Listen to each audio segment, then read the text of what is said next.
Welcome, and please take your seats in our virtual Space Cafe today. I am Chiara, event coordinator at our mothership SpaceWatch.Global.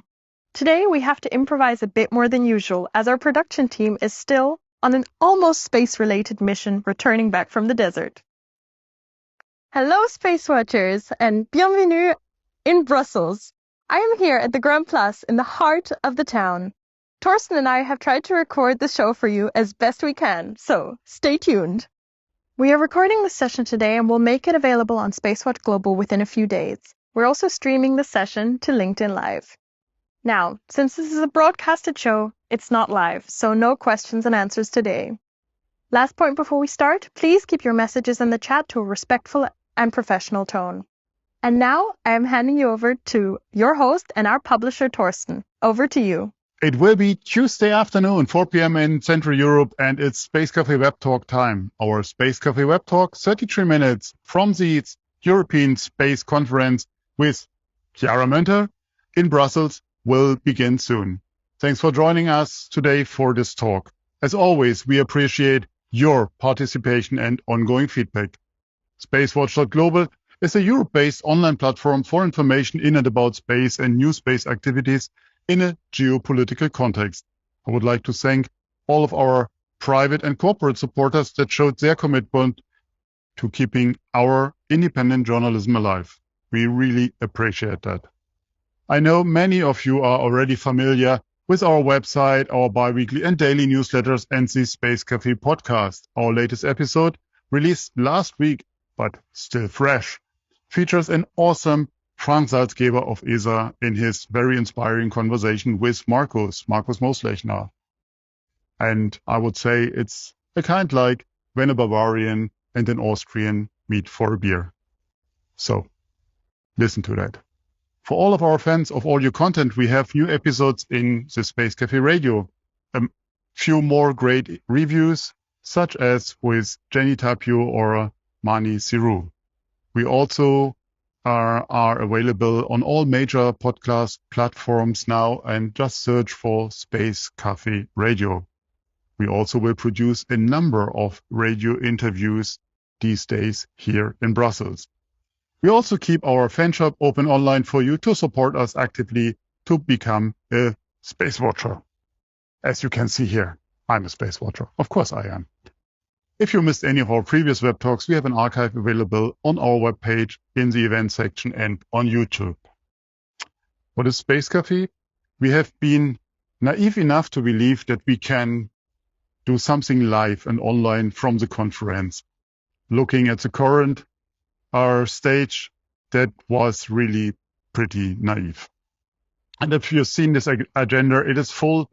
And I also have the honor to moderate 3 panels at the conference. So don't worry if you're watching this live stream from the conference and you spot me here at the same time.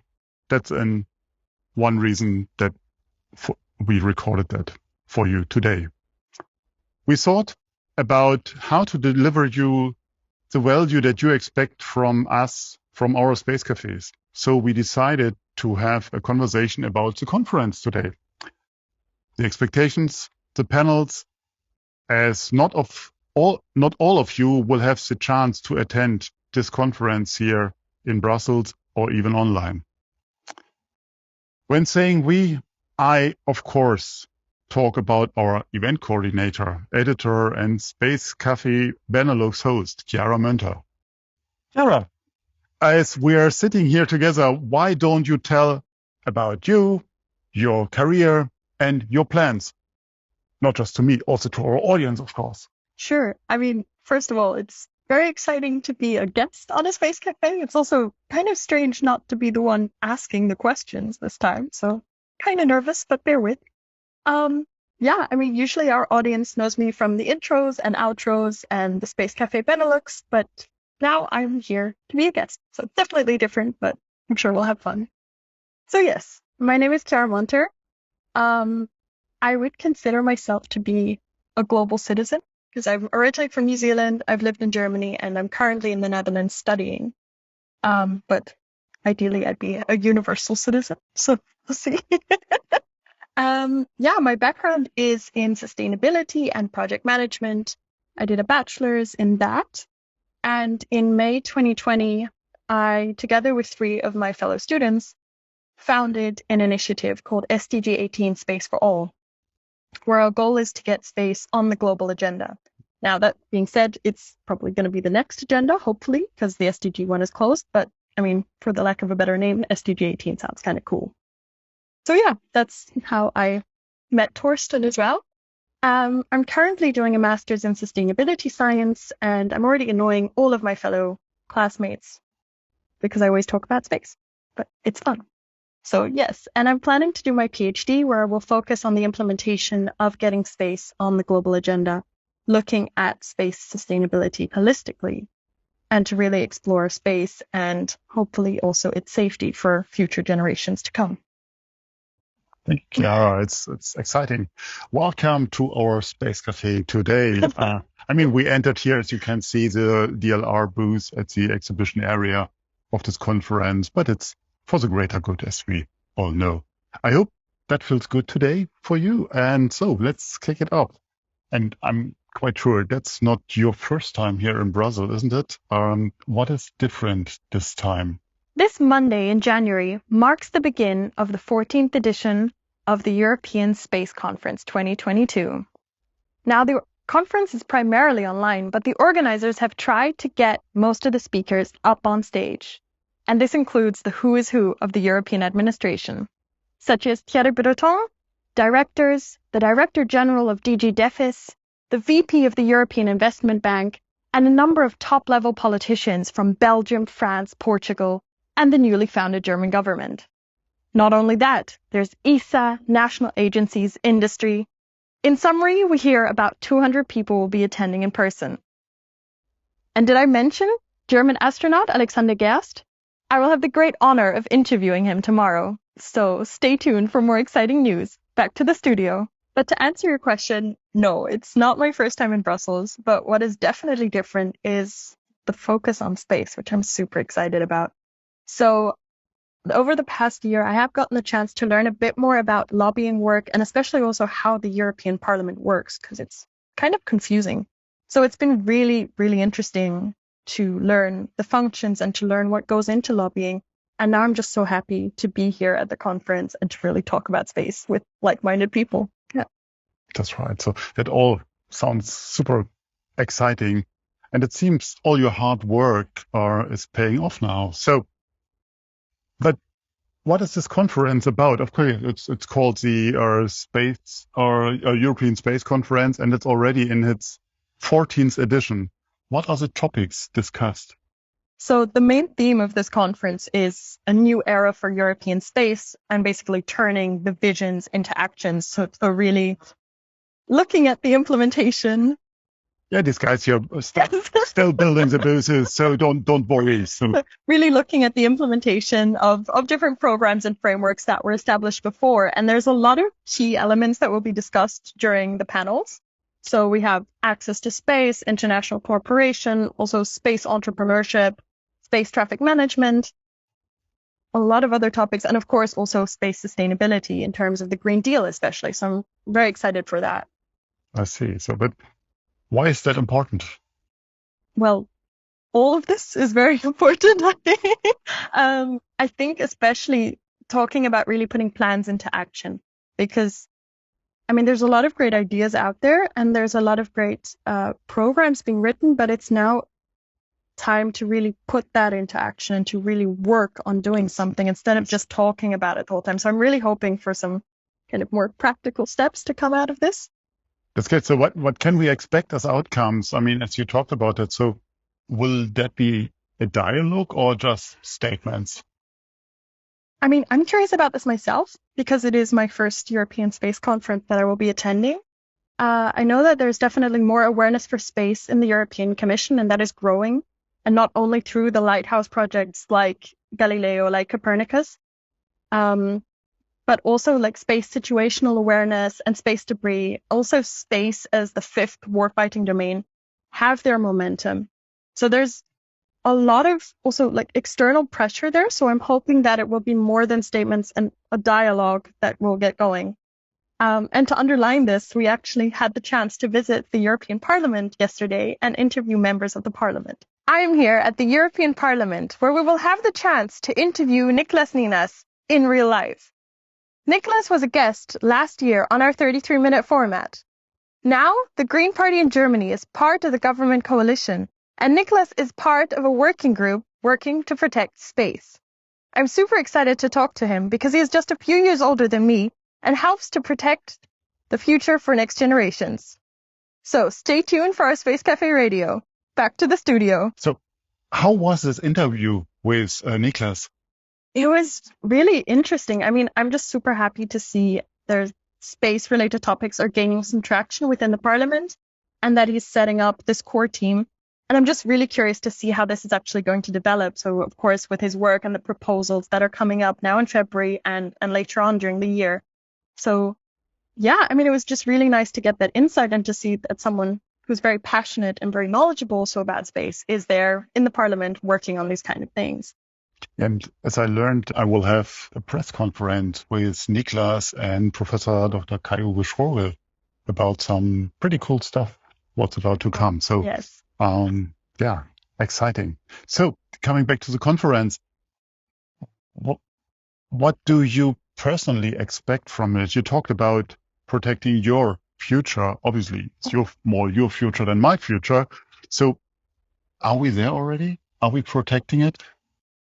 I mean, from as far as I can tell, there's still a lot of work that needs to be done. I mean, it's very doom and gloom answer, but it's definitely, I think there's a lot more that needs to be done and a lot more action that needs to be taken. That being said, I'm just really curious to see what the speakers have to say at this conference and what the dialogues are going to be like, what the questions asked are going to be like, and ideally, like what the outcome is going to be. I'm definitely very curious about the panels that are discussing space sustainability. Of course, it's more focused on how space can help the Green Deal. But then also looking at the exploration panel, looking at future missions to the Moon and Mars and how that's going to develop. And also there's a session with Alexander Gerst about the future of humanity in space. I'm really curious about that too. Yeah. And the poor you have to interview him then as well. Isn't that great? So, but you're pursuing your study in space sustainability in sustainability right now, as you disclosed earlier.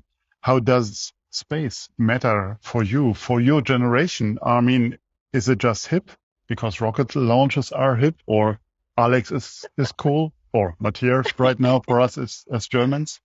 I mean, space is very cool, but that's not the main reason why I got into this field. I mean, to answer that question, space is incredibly important, and space sustainability even more so.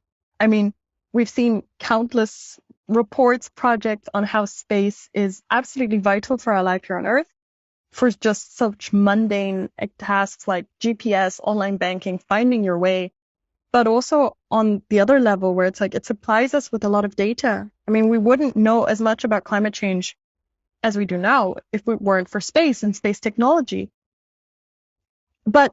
And that's what I find really important. We also have to look the other way around. It's not just what can space do for Earth in terms of sustainability, but what about space sustainability? And I know that Matthias Maurer has been very vocal about this as well in terms of space debris, that there's quite a lot out there and that we really need to get our act together. But also if we look at the rules and regulations that have not really been updated in a while in terms of space tourism, the possibility of asteroid mining, the possibility of a space war. I mean, these are all things that really need to be considered. And this is not really as much of this egotistical view of what can space do for us here, but we have to work to protect that sphere that is offering us all these opportunities. So you talked about the rules and regulations. So, I mean, so far Europe does not have even a space strategy. And I know in the background people are working on that, but what role might play the EU space strategy, including the highlight projects you mentioned before, Copernicus, Galileo, not just GPS, we have Galileo, EGNOS, and Gov.com. So all these strategic elements versus the national strategies, which more and more countries are coming up with in Europe. So what is your view, your personal view on that, also on harmonization? A very big question. I do also have to say, I'm by no means an expert. I have a limited knowledge. I'm really trying to learn more, so I cannot really give a very holistic answer to this. I think the points brought up in the EU space strategy are vitally important.